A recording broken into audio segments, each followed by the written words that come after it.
I've looked in the mirror every morning and asked myself, if today were the last day of my life, would I want to do what I am about to do today? And whenever the answer has been no for too many days in a row, I know I need to change something. Because almost everything, all pride, all fear of embarrassment or failure, these things just fall away in the face of death, leaving only what is truly important. Remembering that you are going to die is the best way I know to avoid the trap of thinking you have something to lose. There is no reason not to follow your heart. Did you ever buy a certain outfit or a certain car and suddenly see that car outfit everywhere? How many of you had that experience? Say, how come that car outfit's everywhere? It always was everywhere, but now you notice it.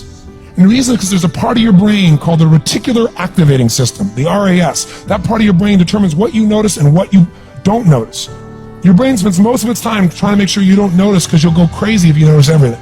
But when you decide what's most important to you, your brain goes after it.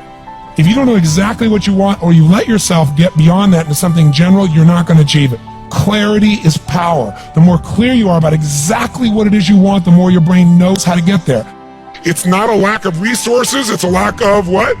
Resourcefulness. If you're creative enough, if you're playful enough, if you're determined enough, if you're focused enough, you can find a way. If you're giving enough, if you're generous enough, if you're honest enough, if you're courageous enough, you will get people to help you. You will find the way. You will make that thing happen. You get someone to coach you, teach you, loan it to you, let you try it, drive it, experience it.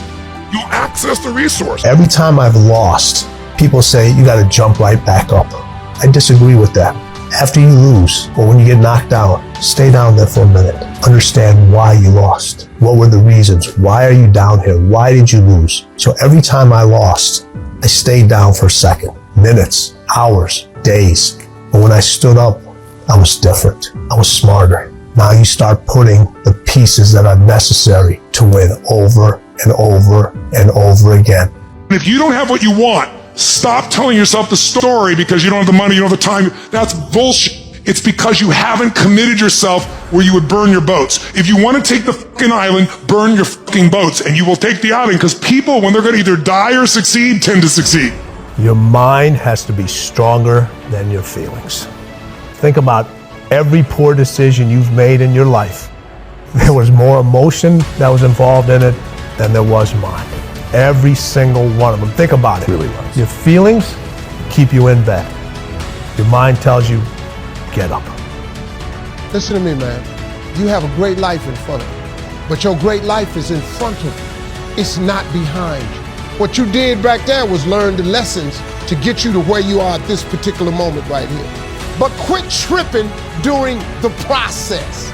Pull yourself together and quit tripping because you in the process. God is processing you. He ain't through with you. If he was through with you, you would not wake up in the morning.